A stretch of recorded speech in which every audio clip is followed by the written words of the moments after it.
თხელი, მოკლე ულვაში, ცნობილი შლაპა და დახეული ტანსაცმელი. ეს არის იმიჯი, რომლითაც ლეგენდარულმა კომიკოსმა ჩარლი ჩაპლინმა სამყაროს საკუთარი თავი გააცნო და დღემდე ყველაზე დასამახსოვრებელ პერსონაჟად ითვლება. თუმცა ჩაპლინი თავიდანვე წარმატებული არ ყოფილა. ისევე როგორც ნებისმიერი სხვა ადამიანი, მასაც მოუწია მიზნის მისაღწევად ეკლიანი გზის გავლა. მისი ბავშვობა საკმაოდ მძიმე იყო. იგი სიღარიბესა და გაჭირვებაში იზრდებოდა.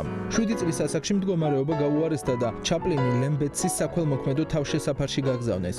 შემდეგ მოთავსდა ცენტრალური ლონდონის ღარიბ ბავშვთა სკოლაში, რომელსაც მუნიციპალური საბჭო მართავდა. ეკონომიკურ გაჭირვებასა და მძიმე ოჯახურ მდგომარეობას არასდროს მოუხდენია გავლენა ჩაპლინის მიზნებზე, რომელსაც ის ბოლომდე მიჰყვებოდა.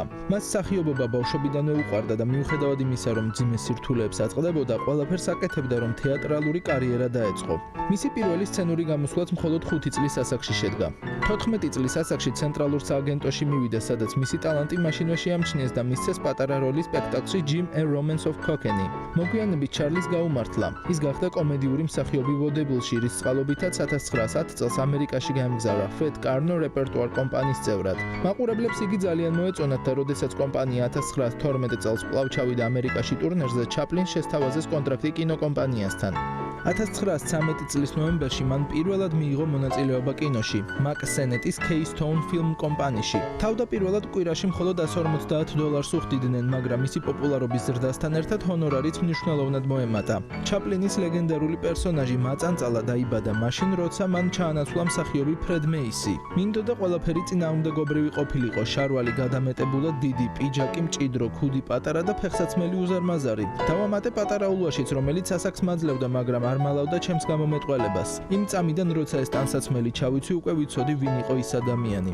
ასე გაჩნდა ჩაპლინის ყველაზე ცნობილი პერსონაჟი, ადამიანი, რომელმაც სიცილითა და სევდით ერთდროულად დაიპყრო მსოფლიო. თავდაპირველად რეჟისორები ჩაპლინის იდეებს არ იჯერებდნენ, მაგრამ მალევე მისცეს უფლება საკუთარი ფილმი გადაეღო. შედეგმა ყველა გააოცა. ფილმი გახდა Keystone-ის სერიის ერთ-ერთი ყველაზე წარმატებული ნამუშევარი. ამ მომენტიდან ჩაპლინი გადაიქცა გლობალურ ვარსკვლავად და დღესაც ითვლება კინოს ისტორიის უდიდეს ლეგენდად.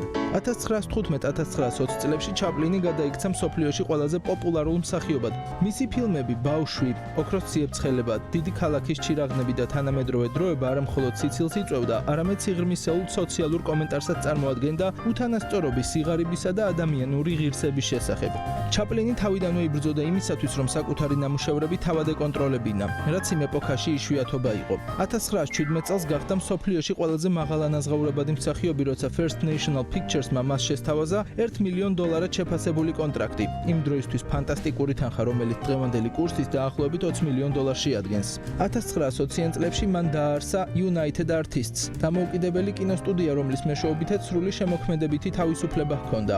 ეს ნაბიჯი ბიზნესის ისტორიაშიც გამორჩეული იყო. მსახიობმა პირველად დაისაკუთრა საკუთარი პროდუქციის წარმოება და გავრცელება. მისი შემოსავალი მხოლოდ ჰონორარებზე არ იყო დამოკიდებული. ის იყო რეჟისორი, სცენარისტი, კომპოზიტორი და პროდიუსერი. სწორედ ამიტომ თითოეული ფილმიდან შემოსული თანხა მთლიანად ჩაპლინს რჩებოდა.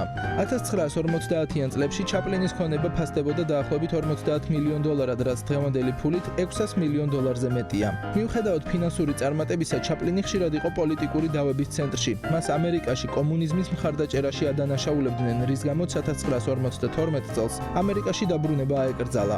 ჩაპლინი საცხოვრებლად გადავიდა შვეიცარიაში, სადაც მთელი დარჩენილი ცხოვრება გაატარა. თუმცა ამდენამ ვერ შეაფერხა მისი შემოსავლების ზრდა. მისი ფილმები კვლავ იყიდებოდა, ხოლო საავტორო უფლებებიდან მიღებული თანხა სტაბილურად იზრდებოდა.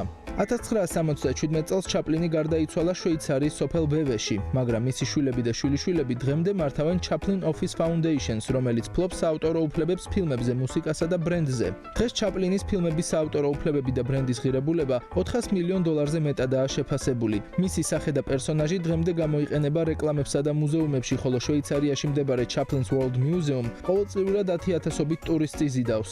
ჩაპლინის ნამუშევრებმა არა მხოლოდ კომედიის ფორმა შეცვალა, არამედ დაამტკიცა, რომ კულტურა და ბიზნესი შეიძლება ერთად განვითარდეს, თუ ადამიანი გულწრფელია თავის იდეალებში. ჩაპლინის ისტორია გვასწავლის, რომ თუ კი ბავშვობა სიღარიბესა და ტკივილში გაატარეთ, მაინც შესაძლებელია ოცნების მიღწევა. სცენაზე ფეხი კიდევ მაშინ დადგა, როცა თითქმის არაფერი ჰქონდა, მაგრამ ნელ-ნელა მოიპოვა ადგილი ხელოვნებაში, თავდაპირველად პატარა როლებით, ხოლო შემდეგ მსოფლიო პოპულარობით. დღესაც კი ჩაპლინი ერთ-ერთ ყველაზე ცნობილ სახელად რჩება კინოს ისტორიაში. კაცად, რომელმაც დაამტკიცა, რომ სირთულეები ვერ შეაჩერებს ადამიანს, რომელსაც საკუთარი ოცნებისკენ სვლა სურს.